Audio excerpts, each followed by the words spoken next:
10 മണിക്കെന്ന് വരുമെന്ന് പറഞ്ഞായിരുന്നു. 11 വന്നിട്ടില്ല. എപ്പ വേണേലും വരാം. എന്റെ വൈദ്യാണെങ്കിൽ സാറെന്നെ നോക്കിമാതിരി മാസം പോകാനാ ചാൻസ്. നോക്കാടാ, എനിക്കും ടെൻഷൻ ഉണ്ട്. എന്താ ഭാവി പരിപാടി? മാർക്ക് അറിഞ്ഞിട്ടല്ലേ ഭാവി പരിപാടികള്. റിസൾട്ട് വന്നടാ. ഞാൻ നോക്കട്ടെ. ഇവിടെ കറണ്ട് പോയാ. എടാ നിനക്ക് റിസൾട്ട് നിന്റെ വന്നാ? എടാ ഇവിടെ കറണ്ട് പോയല്ല. ഓട്ടടാണ് ഓടണം. എടാ എന്റെ ഇവിടെ കറണ്ടൊന്നും വന്നിട്ടില്ല, നെറ്റും പോയി. വന്നു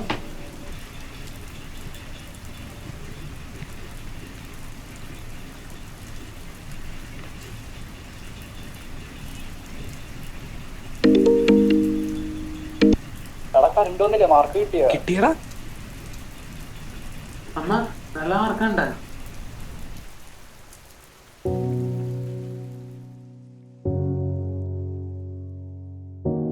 റിസൾട്ട് വന്നു, നല്ല മാർക്കും കിട്ടി. അപ്പനും അമ്മയ്ക്കും സന്തോഷം, ഒപ്പം പ്രതീക്ഷ. ഡോക്ടർ ആവും എന്നുള്ള പ്രതീക്ഷ. ഞാൻ ഒന്നും പറഞ്ഞില്ല. പിന്നെ നീറ്റ് കോച്ചിങ് ഇൻസ്റ്റാൾമെൻ്റായി 1.5 ലക്ഷം രൂപ ചിലവായി. പുതിയ ക്ലാസ് മുറികൾ, പുതിയ ടീച്ചർമാർ, വീണ്ടും പുതിയ സിലബസ്, ഒരുപാട് പാഠങ്ങൾ, ഒരുപാട് പ്രതീക്ഷകൾ. എല്ലാം മനസ്സിലാക്കാൻ ശ്രമിച്ചു. ജീവിതം മെച്ചപ്പെട്ടെന്ന് ഒരുപാട് ചിന്തിച്ചു, കോൺഫിഡൻ്റ് ആയി. എന്നാൽ ഇതായിരുന്നു പഠന നാളുകളിലെ എൻ്റെ അവസാനത്തെ സന്തോഷം.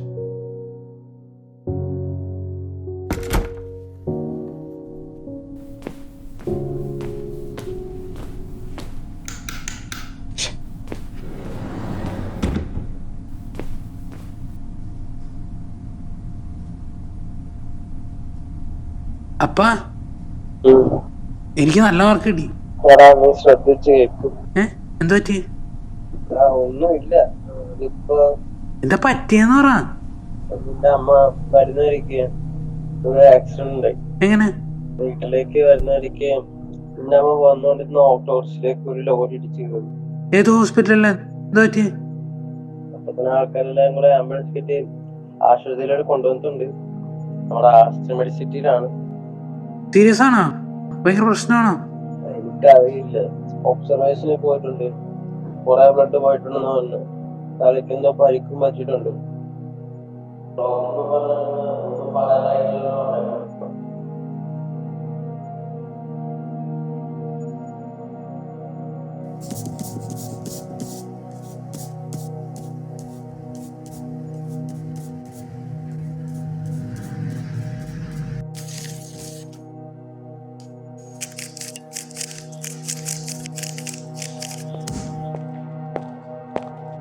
അവിടെ കളിച്ചോണ്ടിരുന്നോ? ഞാൻ ഹോസ്പിറ്റലിൽ കിടക്കുക.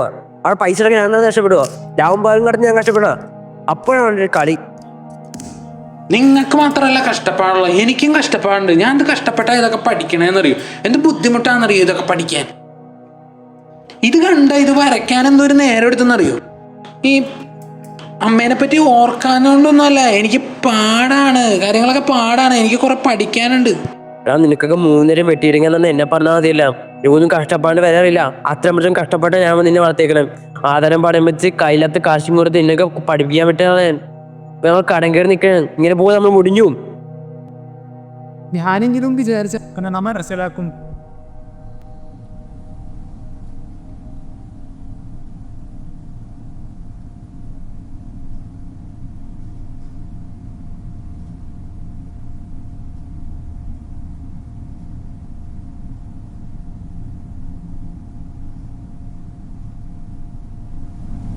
डॉक्टर जोस, दुश्मन पास आ रहा है, हमें तुरंत निकलना होगा। ये सैनिक मारा जाएगा, मैं इसे छोड़ नहीं सकता। उसके साथ से अभी भी चल रही हो। जोश ये आखिरी वाणी है, ऊपर से और है, अभी निकलो। तुम जाओ, मैं इसे अकेले नहीं छोड़ सकता।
നിനക്ക് മാർക്ക് കുറവാണോടാ?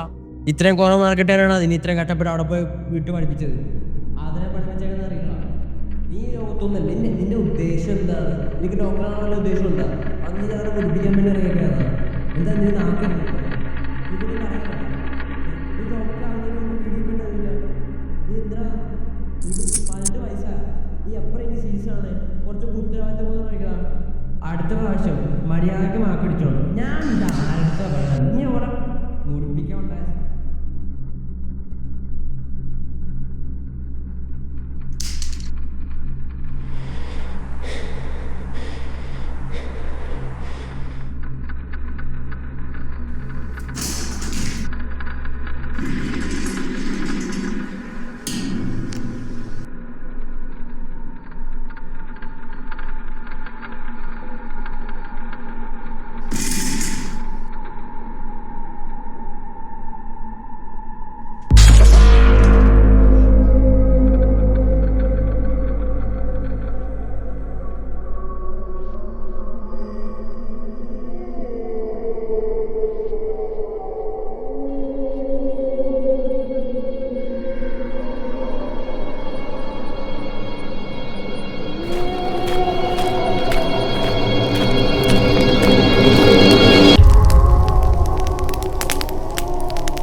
मैं अकेले नहीं छोड़ सकता।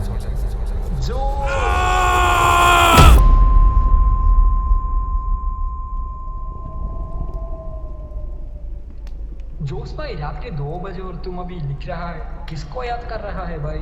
ഞാൻ സേഫ് എന്നറിയിക്കാൻ വേണ്ടി വീട്ടിലേക്കൊരു കത്തെഴുതണായിരുന്നു. क्या बात है, इमोशनल बंदा है तू। मुझे लगा तू सिर्फ इंजेक्शन देता है और ऑपरेशन करता है। और ये क्या है रे, ये ऑरेंज बॉक्स? ഞാൻ മരിക്കുമ്പോൾ എൻ്റെ ഓർമ്മയായി വീട്ടിലേക്ക് കൊണ്ട് പെട്ടിയാണ്. वो इसमें तो नीट के किताबें हैं। और इस फोटो में कौन है? ആ ഫോട്ടോയിൽ കാണുന്നത് എൻ്റെ അനിയനാണ്. ആ പുസ്തകം പഠിച്ച് അവനൊരു ഡോക്ടറാണ്. അതാണ് എൻ്റെ സ്വപ്നം. अच्छा, भाई का नाम क्या है? വിവേക്.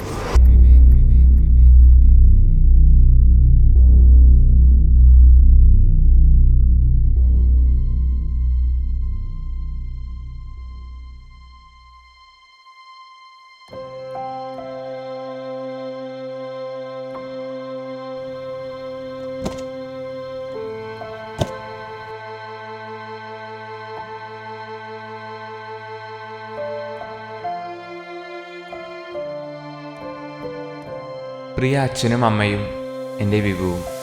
അച്ഛനെയും അമ്മയും കാണാൻ കഴിയുമോ എന്നുറപ്പില്ല. എങ്കിലും എൻ്റെ മനസ്സിലുണ്ട്. ഞാൻ പോയാലും നിങ്ങളെ നിറയെ സ്നേഹിച്ച ഒരാളുടെ ഓർമ്മയെ അവർ സൂക്ഷിക്കും. ഇന്ന് രാവിലെ ഞങ്ങൾ പാർക്കുന്ന ക്യാമ്പിന് തൊട്ടടുത്തൊരു വൻ പൊട്ടിത്തെറിവുണ്ടായി. ഇരുമ്പ് തൂവലായി വീണു. ശത്രുക്കൾ ഒരുപാട് അടുത്തെത്തി കഴിഞ്ഞു. ഞങ്ങളെല്ലാം തയ്യാറാണ്. ഞാൻ പേടിയിലല്ല. ഒരു മിലിറ്ററി ഡോക്ടർ എന്ന നിലയിൽ ജീവൻ കൊടുക്കേണ്ടി വന്നാലും മറ്റൊരാളുടെ ജീവൻ രക്ഷിക്കാനായാൽ അതാണ് എനിക്ക് ഏറ്റവും വലിയ പുരസ്കാരം. വിവേക്, എൻ്റെ നീ പുസ്തകങ്ങൾ നിനക്ക് ഞാൻ വെച്ചിട്ടുണ്ട്. നല്ലൊരു ഡോക്ടറാകണം. നീ എനിക്ക് തീരാനിടയായ ഒരു സ്വപ്നം പൂർത്തിയാക്കണം. അച്ഛനെയും അമ്മയും ഒരിക്കലും ദുഃഖിപ്പിക്കരുത്. അവർക്കായി നീ ജീവിക്കണം, പഠിക്കണം, ഉയരങ്ങൾ തേടണം. നീ ആകേണ്ടത് ഒരു നല്ല മനുഷ്യൻ. ജീവിതം സർവോപരി. അതിൻ്റെ വില നീ മനസ്സിലാക്കണം. ഞാൻ വരുമെന്ന് വാഗ്ദാനം ചെയ്യാനാകില്ല, പക്ഷെ എത്ര കാലം നീ ജീവിക്കുന്നുവോ അത്ര കാലം എൻ്റെ പ്രാർത്ഥന എന്ന നിലയിൽ ഞാൻ നിന്നോടൊപ്പമുണ്ട്. സ്നേഹത്തോടെ, ജോസ്.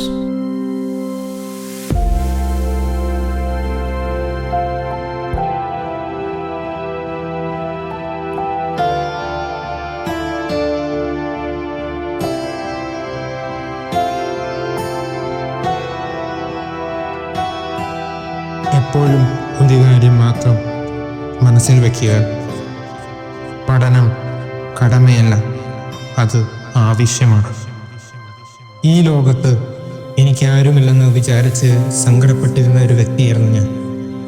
ജീവിതം അവസാനിപ്പിച്ചാലോ എന്ന് വരെ എനിക്ക് തോന്നിയിട്ടുണ്ട്. എന്നാൽ എൻ്റെ സങ്കടങ്ങളിൽ നിന്നും ഉയർന്നു വരാനും നിങ്ങളുടെ മുമ്പിൽ ഇങ്ങനെ നിൽക്കാനും എനിക്ക് സാധിച്ചത് എൻ്റെ ചേട്ടൻ കാരണം മാത്രമാണ്.